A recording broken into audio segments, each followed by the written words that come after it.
கர்த்தருக்கு பிரியமான சகோதர சகோதரிகளே, இந்த நாள் வாக்குத்தத்த வசனங்கள் ஏசாயா 60:2 பார்க்கலாம்.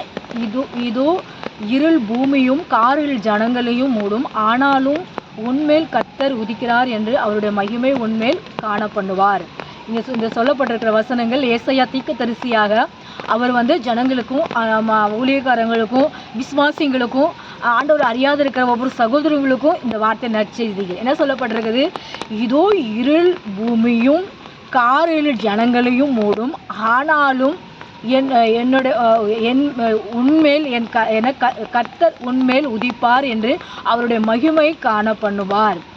இங்கே சொல்லப்படுற அவருடைய மகிமை நம்ம காணணும். முதல்ல சொல்லப்பட்டிருக்குது, இந்த இருள் எல்லாம் என்ன பண்ணுமா, இந்த உலகத்தில் இருக்கிற எல்லா பாவங்களும் பூமியை நிரம்பி இருக்குது. அதான் இங்கே சொல்லப்பட்டிருக்குது. ஏன்னா இருள் பூமியை நிரம்பி இருக்குது. அப்படின்னா பாவங்கள் இந்த உலகத்தில் ரொம்ப பெருகி கொண்டு இருக்குது.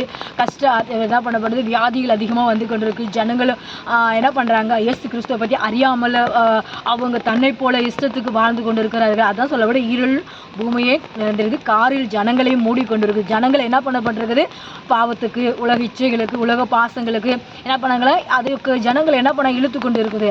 ஆனாலும் கர்த்தருடைய மகிமை உன்மேல் உதிக்கும். அப்படின்னா ஆண்டவரை ஏற்றுக்கொள்ளாத இருக்கிற ஒவ்வொரு சகோதரனும் ஆண்டவர் பிள்ளைகளுக்கு என்ன பண்ண, ஆண்டவர் தெரிந்து கொண்டிருந்தாருன்னா அவங்க என்ன பண்ணுவோம், அவருடைய மகிமை உன்மேல் உதிக்கும்.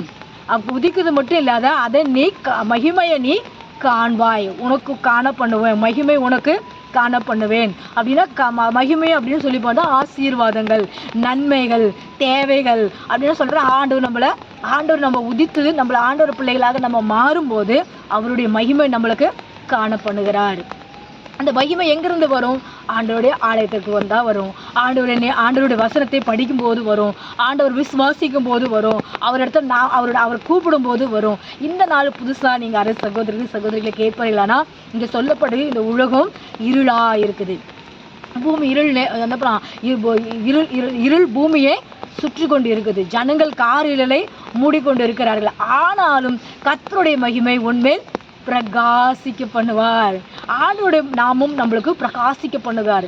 ஆண்டோடைய நாமத்தை நம்மளுக்கு உயர்த்த பண்ணுகிறார். ஆண்டோடைய நாமத்தை நம்ம மகிமைப்படுத்தணும். அதுக்கு மகிமைப்படுத்துறதுக்கு ஆண்டவர் இடத்துல நம்ம வரணும். அவர் நம்மளுக்கு மகிமை காண பண்ணுவார். அப்படின்னா ஆசீர்வாதங்களை காண பண்ணுவார், நன்மைகளை காண பண்ணுவார், பரிசுத்தத்தை காண பண்ணுவார். ஆண்டவர் நீங்கள் அறியாமல் இருந்தீங்கன்னா ஆண்டவர் இந்த நாளிலிருந்து உங்களுக்கு சொல்கிறாரு, ஆண்டவரே நாங்கள் இந்த பூமியெல்லாம் கஷ்டப்பட்டு வியாதியோடு இருக்காங்க, கஷ்டத்தோடு இருக்காங்க, ஆண்டவரே நாங்களும் இருக்கோம், எங்களுக்கு முதலாவது என்ன பண்ணுவோம், உங்களுடைய மகிமை உதிக்க பண்ணுங்க ஆண்டவரே, உங்களுடைய மகிமை நாங்கள் காண பண்ணணும் ஆண்டவரே அப்படின்னு சொல்லி நீங்கள் கேட்கும்போது கர்த்தர் உங்களோடு கூட இருந்தவங்களை ஆசீர்வதிப்பாராக. இந்த வசனத்தை கர்த்தர் உங்களோடு இருந்து நீங்கள் கேட்ட உடனே ஆண்டவர்களுக்கு என்ன பண்ண அர்ப்பணிங்க.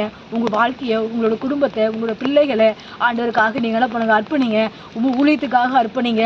அப்புறம் ஆண்டோட சுவிசேஷம் சொல்கிறதுக்காக அர்ப்பணிங்க. சபைக்கு வர்றதுக்காக அர்ப்பணிங்க.